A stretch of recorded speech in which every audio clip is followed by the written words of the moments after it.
زه خپل وزیر اعلی درون وزیر اعلی نر وزیر اعلی او بیا خپل وزیر اعلی جناب سهیل خان ته په راتلو باندې هرکلی ویم د ټولو په توسط او بیا د امن و امان په حوالې سره نن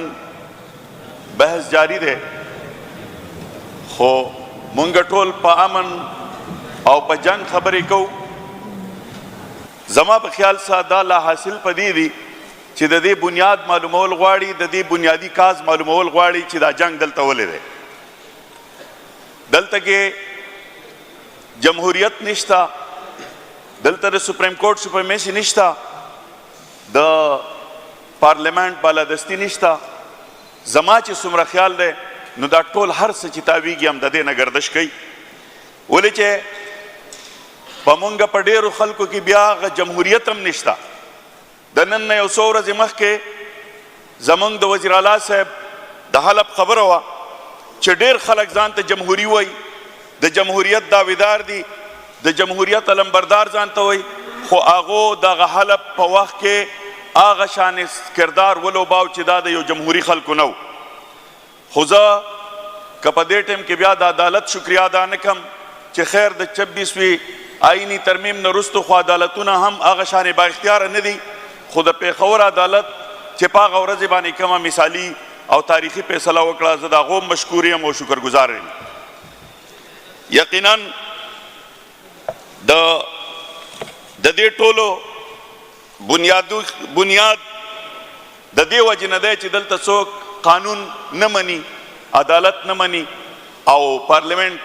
بالادستی نشته په دې وجه دا جنگ دی جی مونږه مسله خان صاحب چې په جیل کې پروت دی د دې دپاره پروت دی چې یاره دلته د قانون بالادستی دلته د امن و امانی دا خو زمونږ غوښتنه ده خو دا به حاله کیږي چې دلته صحیح یا صحیح شرعي نظامي یا صحیح جمهوري نظامي خو دا نه چې یاره د پارلیمنت خلک څوک چې حکومت دی هغه حکومت ته خلک راځي او دلته ورته وایي یاره زه په سیاست کې کار نه لرم خو دا پلانې ګورئ وزیر اعلی نه منم زه دې منطق تاریان یم چې یاره دا کم منطق دی او دا کم دلیل دی چې یاره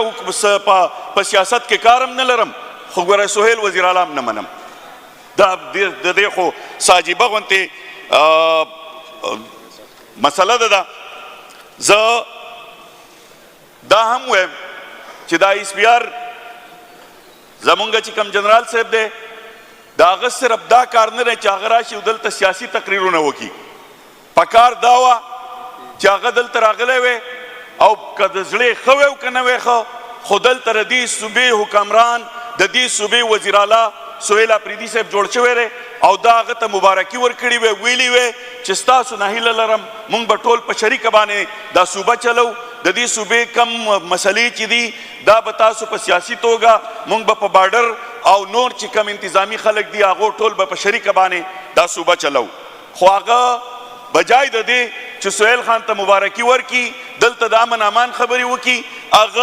هغه پریس کانفرنس په دې باندې وکړه چې مونږ پلانې منو پلانې نه منو دا پلانې منو دا پلانې نه منو ته څوک یې چې دا اختیار تاله چا درکړی چې دا منو دا نه منو دا منو نه منو پکې د سره د ده شته نه دا د ده څه اختیار نشته د ده څه منډیټ نشته دا منډیټ دلته د 40 کروړ عوامو چې څوک نمایندګان دي د هغې څه دی او هغه نمایندګان کې په هغې کې 90% نه بره صرف او صرف عمران خان ته میلاو دی 17 سیټونه چې کم میلاو دي نو د هغې حکومت چې چا جوړ کړی دی په 547 باندې دا ټوله دنیا نن د امریکې کې په هغې باندې بحث روان دی د دنیا په ګوټ ګوټ کې په بحث روان دی نن هغه خلک چې په دې حکومت کې وو مولانا صاحب هم نن دا وایي چې یاره دا کم څه چې شوي دي دا ناروا دي او زه د اسلام آباد طرف ته مارچ شروع کوم اوس ولې چې منډیټ زمونږ نه و چې څوک هم دي څومره خلک دي که سیاسي خلک دي او که جمهوري دي او که مذهبي دي او که بار ملکونه دي ټول هم په دې باندې دا یو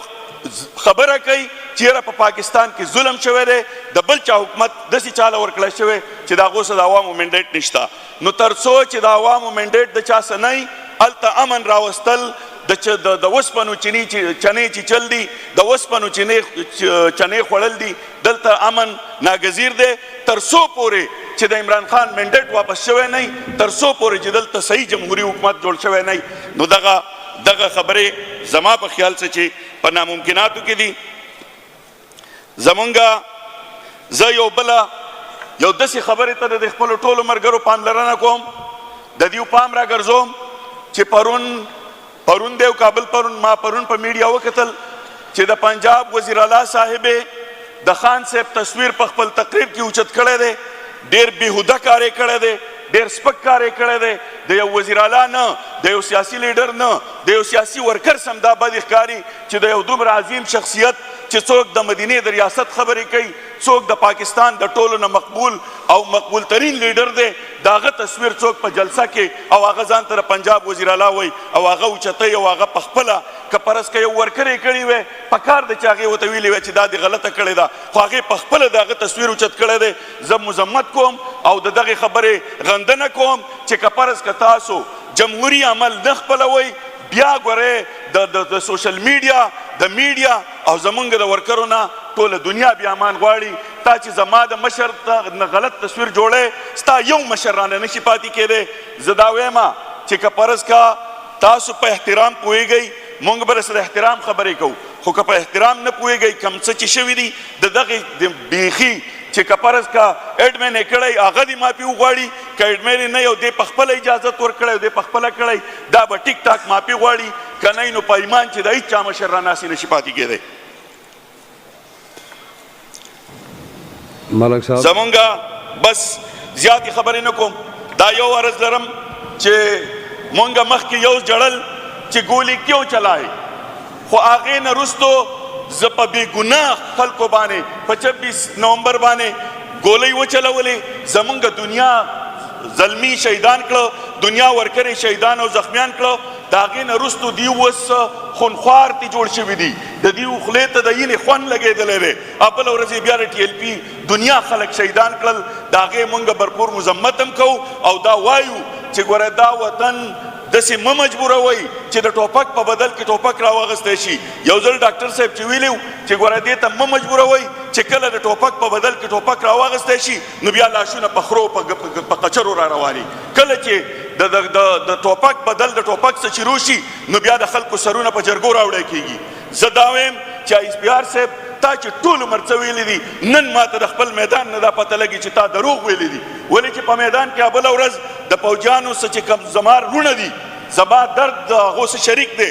زما وجود دی، زما تن دی، زما د وطن فخر دی. د دغه پوجیانو سرونه چې وړی شوي او بیا وروستو په جرګو راوړی شو نو ISPR دغه ورځې بیان دا دی چې په میدان کې دنیا مونږ دهشتګرد مړه کړه. یو پیشو دې راته د دهشتګردو ثابت کړي، والله لازم چې زه به دا ټولې ومنم. خو زه د میدان یم، د دغې خاورې یم، د غزې سره تعلق لرم. زما یونین کونسل دی ټیک ټاک دغه سړي دروغ ویل دي او په خپلو دروغ دې د دې قام نه معافي وغواړي. دا یې بالکل غلطه ویل ده. پچھلے ٹنور میں جب اور پارٹی کے مشران جیلوں میں تھے تو سارے کیبنٹ جاتے تھے ادھر جیلوں میں، کیبنٹ بنتا تھا ادھر جیلوں میں، کیبنٹ کی پوری کارروائی ہوتا تھا. اور ابھی ہمارے جو صوبے کا وزیر اعلیٰ ہے، جو چیف ایگزیکٹو ہے، اس کو اس دن اس نے ملاقات کرنے نہیں دیا. یہ اس کے لیے شرم ڈوبنے کے وقت ہے. جس کو شرم ہونا چاہیے، اس کو ہونا چاہیے کہ سارے جتنے بھی ورکر ہے ہر لیڈر کے ساتھ ملتا ہے، تو ہمارے لیڈر کے ساتھ اگر کوئی کہتا ہے کہ نہ ملے تو ہمیں اس حالت پہ مجبور نہ کرے کہ ہم پھر جائیں اور آپ لوگ دیکھتے رہیں. ایسی حالت پہ مجبور نہ کرے. مہربانی. عجب گل خان.